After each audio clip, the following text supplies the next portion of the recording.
guys, welcome to another episode of The Panel. Today I have Sean again and Damon.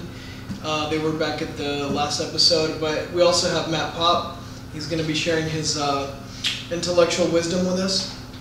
Now the topic for today, the topic for today is we want to talk a little bit about what it means to go after your dreams and I guess balancing pursuing success and pursuing your creativity and your own dreams and the things that make you happy versus pursuing, I guess, a predetermined recipe for success.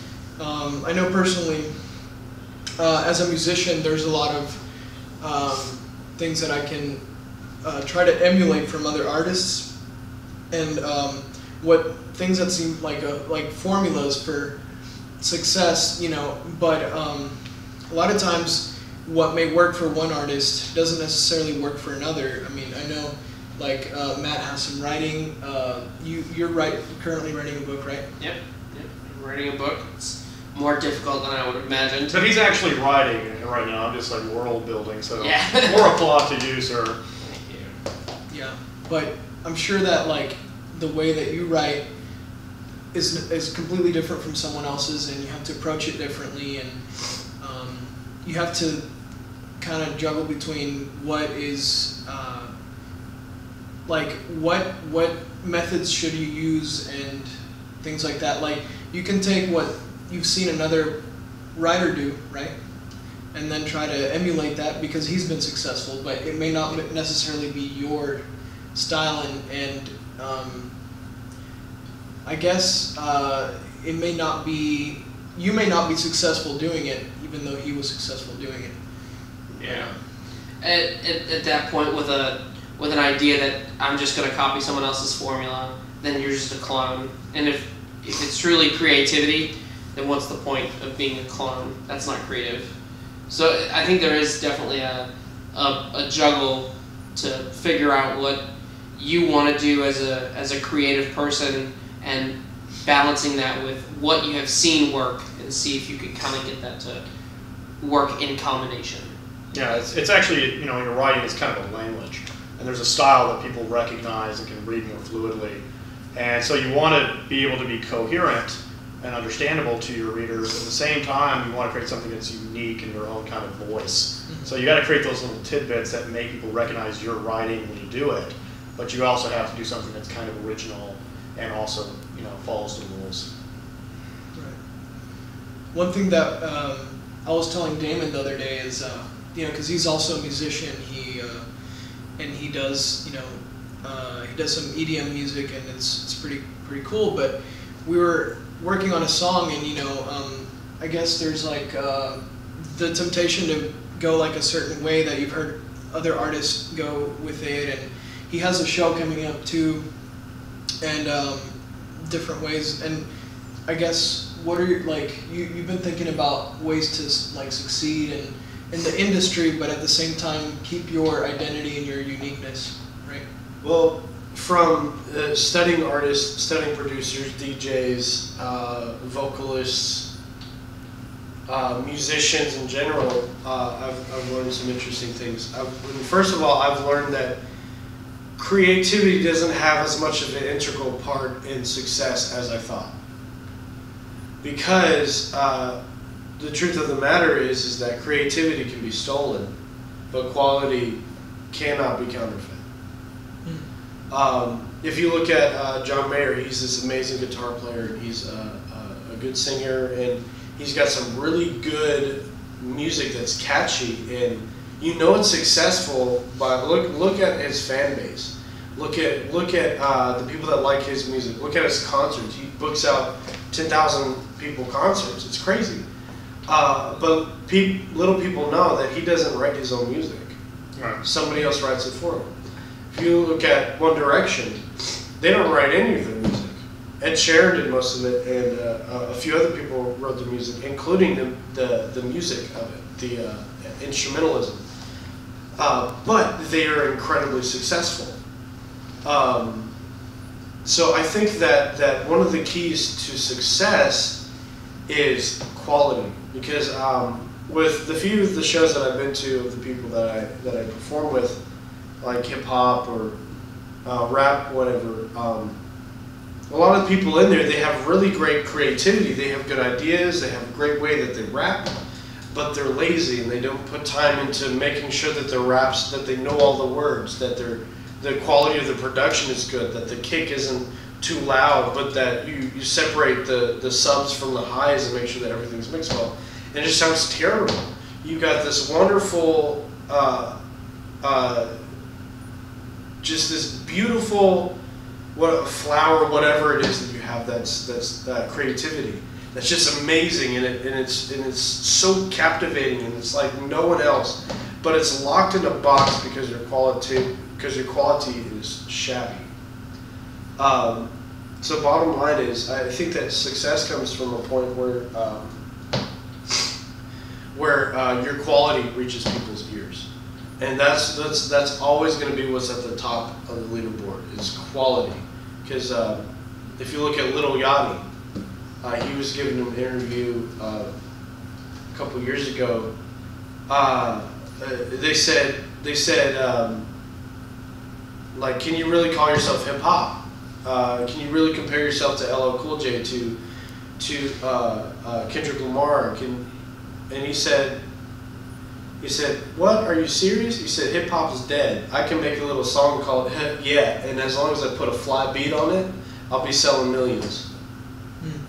And at that point, it makes you wonder, he's successful, yet if you listen to his music, I mean, I'm not going to dog on him as far as that, but if you look at a lot of these people that are mainstream, their creativity is, they're just, like you said, they clone themselves, but they're successful. Much more successful than I think that I'll ever be, because of the connections that they have, or the pretty face that they have, or it's very surface level. The charisma or the persona. Yes, but what I do know though is musicians and people that have the best quality, that they spend years honing their craft and they're not lazy with it, but have amazing creativity. They go down in history. Yeah. And you will never forget their name. Yeah. And sometimes after the fact as well. I mean, yeah. If you look at some of the most famous writers, sometimes you get famous musicians, you know, they're not always as successful in their lifetime. Mm-hmm. It's usually after they die. So, you know, sometimes you're ahead of the voice of what people want to hear. Sometimes you are the voice that will come. I mean, somebody like Roy Orbison, you know, who's this really old singer. To me, he kind of was ahead of his time in his kind of like sad sound that to me was much more like the 1980s. And so people listened to him, they loved him, they appreciated him, but he kind of died out for a while. And then once the 1980s came around, you know, people were like, hey, that guy really kind of fits in our style, we should really bring him back. And he got popular, and then he, of course, died right when he came back. But, you know, it's hard kind of finding your voice in any kind of art, but sometimes, you know, I wouldn't say that like just because you sound kind of like a clone that you're still not creative, because that takes a certain amount of talent to understand who people are and what they want to hear. And sometimes what makes a person be kind of a clone sound is really they're taking many different sounds and they're coordinating that together. So they're making something they're making something unique. They figure out the topography of what people are kind of listening to, and they know that they can move that forward by doing that. So I mean, I was definitely guilty of listening to more like kind of mainstream music, or you know, the kind of song or music you would hear in a movie. But of course, again, I'm a movie guy, so everything I like is movies. But I totally don't fault them for it. But I mean, sometimes it's also just being in the right place, you know, especially with writing. You know, am I going to be a successful writer based upon how good I'm writing? Probably not. There's a lot of books in Barnes & Noble. I'm pretty sure not anybody's going to be able to find that one book and then convince 100 other people they know to read it. Sometimes it's about knowing the publisher, about knowing the person who's going to actually look at the book. That's very true. So it's kind of hard to tell if your success is based upon how good your art is, or based upon your fans, or based upon who you knew. And a lot of times when it comes to finding a job, it's usually who you know, not just what you know. Mm-hmm. So, you know, that's why you go to college. It's not just to learn stuff, it's to get a networking. Yeah, and anybody who's like a professional will say the most important thing about going to college is the experience. Because you might be around somebody and realize, hey, we have something in common, we can create something. Right. Kind of that garage mentality like Steve Jobs. There's an interesting connection to what you said.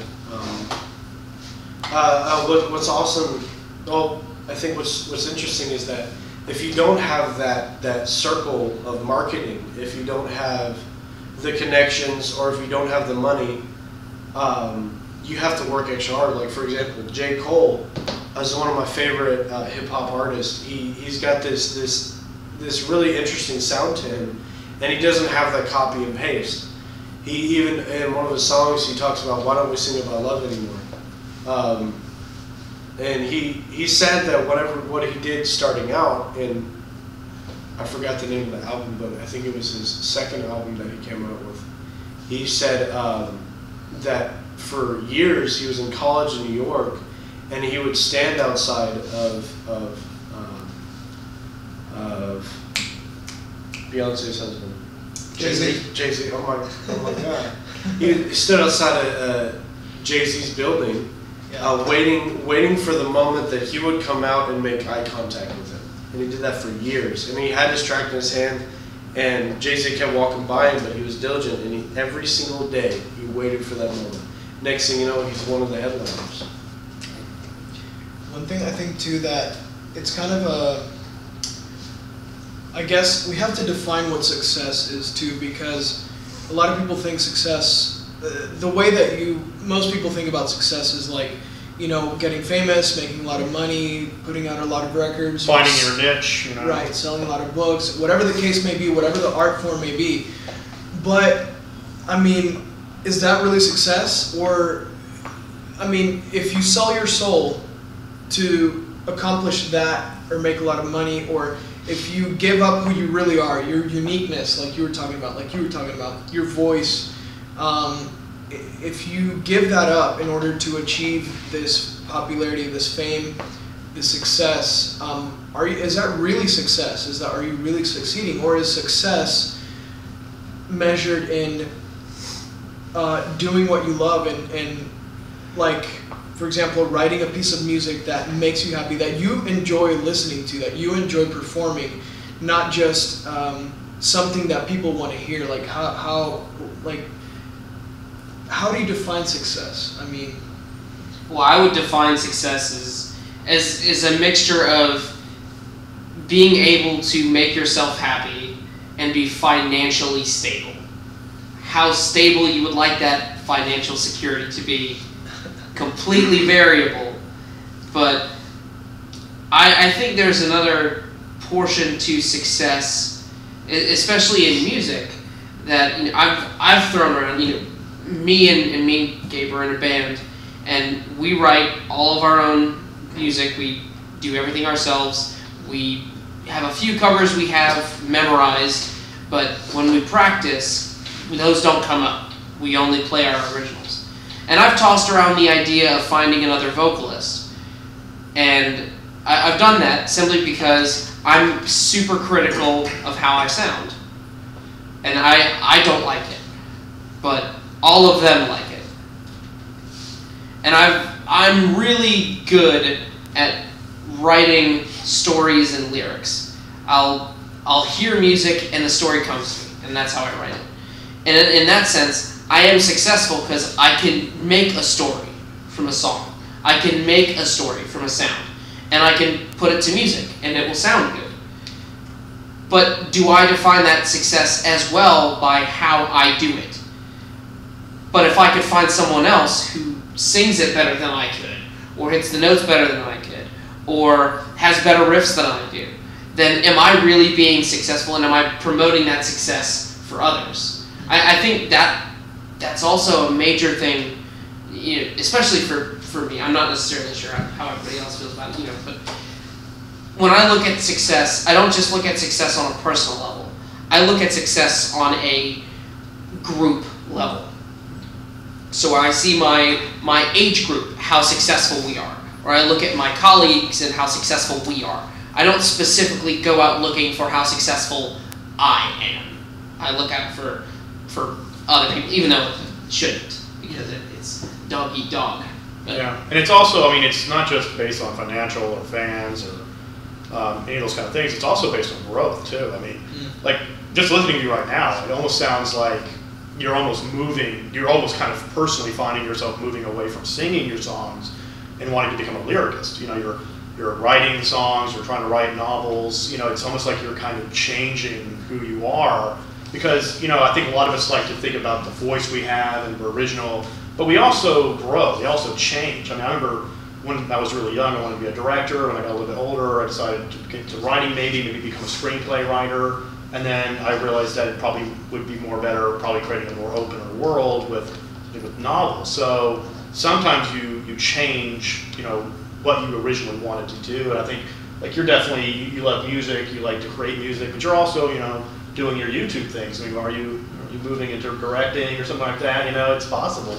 So it's also, success is about finding more of what you can do. It's growing your momentum into different arts, and so that's also a good thing to try to do as well in success. That's a good point. Personal growth. That's a really good point. Because otherwise, you're just stagnant. You're just doing the same old thing, and literally, that's insanity by definition. And by the way, you become a better artist by knowing more things because you see more angles. You see more things you can do with it. So, like it was Rush. They wrote Tom Sawyer because their drummer Neil Peart. He wrote most of their songs lyrically because they said, "Dude, what do you do?" And he said, "All I do is just go to the library and I read books every day, all day." And so they said, "Then you're writing on music." And then they came out with Tom Sawyer because of that. He wrote that because all he did was read. Yeah, I think it stretches you as a person. I think it's a little bit unfair to yourself to kind of put yourself in a box and say you can only do this, you can only do that. You know, I think that's a really good point that you bring, just to kind of broaden your horizons a little bit within your means. You know, obviously, everyone has a different gift and a different knack and a different talent for certain things, but I think that is, you know, that's a good point. Part of being successful, you know, just expanding within your gifts, within your talents, expanding that upon that. I think that personally, success it can be kind of a gray area. Success for one person may be different from another, as you all have said. But for me, I think it boils down to a leadership principle that I was taught a long time ago. A very powerful leadership principle that changed my life. When you die, you're going to have a tombstone or a plaque or whatever it is, and something's going to be written on that tombstone. What do you want written on your tombstone? And I think success is saying, this is what I want written, and then you get there. So if that's like a lot of hip hop artists say, I want to turn these G's into M's, that's where they reach success, right? Or for some people may think like Beethoven, you know his name and you're not even in elementary school. Like, that's crazy to have a legacy that's so powerful that even children know who you are 100, 200, 300 years later. Like Buddy Holly or something like that. I mean, that guy had Buddy a career, Holly, Billy a year and a half. Elvis. You know, and he's still known today. Probably most people don't even know his music, but they know it's the guy with the glasses that John Lennon, you know, probably put glasses on his face for. You know, it's just. And a lot of them probably never even thought, hey, Elvis didn't think, hey, I'm going to be the king of rock and roll, and I'm going to go down in history as the greatest rock star that ever lived. He probably didn't even know that. Michael Jackson probably didn't even think that he was going to be the king of pop. Now, he had a goal, and he said, I'm going to get better, and he focused on the quality of his music. His dad was even that critical. He said, no, every twirl needs to be right. You need to grab the mic at a certain time. This dance needs to be perfect. Now you got the Jackson 5 that are forever known, that have some of the best songs that are still used today. And Michael Jackson became the king of pop because he had that quality. It's going to be perfect. Right? Yeah. But where was his success? What do you say was successful for him? A lot of these artists, they reach their success point and then they ruin their lives. They go bankrupt. A lot of football players, they get into sports and all of a sudden they get injured. Now their career is over. They can never play again. Now they have no life skills. no trade skills, and so they're basically stuck there. All of their money is spent because they didn't realize that eventually there'd be a day that it's over. So where's success? Did their success come and go? Was their success hollow? What was it for them? That's why I appreciate whenever athletes will say things like, you know, football or whatever sport is just a game. You know, there's so much more to life to that, because I see a maturity there. You know, it's not once, like you said, once football is over, you know, what do you have to offer? What's your legacy? I think legacy is a really good thing to think about when you talk about success, because you know, it's not just money. You can't take money with you when you die. It's not going to mean anything, you know. So you do want to achieve something of value. You know, you want to you want to leave something behind. Right. And so definitely legacy is something that is important. And I think that you know, the legacy that one individual may want to leave can look very different from another, and I think that's okay. You know, not everyone should have the same goal. Not everyone should be a doctor. Not everyone should be a lawyer. Not everyone should be an athlete. You know, every person has their gift, and every person, I believe, has their purpose. Now, some people like myself, you know, don't find that purpose until later in life, or you know, they have trouble, I guess, having a vision for their future or something like that. I know that's something that's very relatable. A lot of kids go to college, and I mean, when I went to college, I didn't really know what I wanted to do. I went because that's what you do. That's what, you know, like, you graduate from high school, you go to college, and you know, you figure out what you want to do with your life. And you know, for some people, know right off the bat. Some people know right out of high school. But some people, you know, it takes them some time. Like for me, I'm a very like, I guess I have a lot of things that I like, a lot of interests, and so it's a little bit hard to hone in on like one thing, like this is precisely what I want to do with my life. Now there are things that obviously, you know, have a greater influence in my life and things that I want to do like more than others, but I think it's a very challenging thing to find purpose, and I think that it's okay if, you know, if you're watching and you necessarily haven't found your niche yet, and you know, like maybe you don't know exactly what you want to do or anything like that, but I don't think there's like a specific timeline that, you know, that just expires and then otherwise you're just like,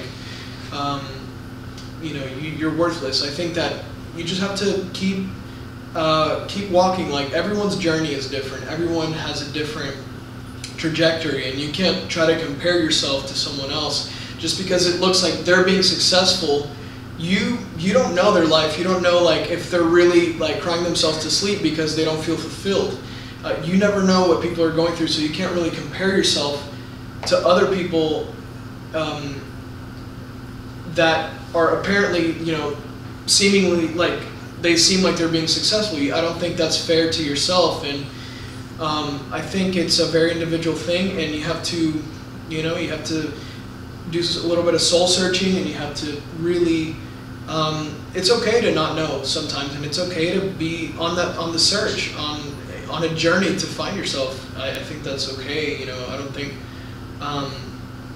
there should be necessarily, you shouldn't have to feel like you've fallen in some timeline that's preset for you. Like, I know people that have gone to college in their 60s. I mean, I know people that have gotten married in their 40s and have even had kids in their 40s. So like, I'm not saying that's necessarily ideal or preferable, but you just can't compare your life to someone else. I mean, yeah, your life is unique, and I think that, you know, however long it takes for you to find your purpose and your passion, and to be able to define success is a very personal thing. But yeah, just you know, your journey is different from someone else's, and it's okay to be on that search, and I think it's important to not compare yourself to someone else.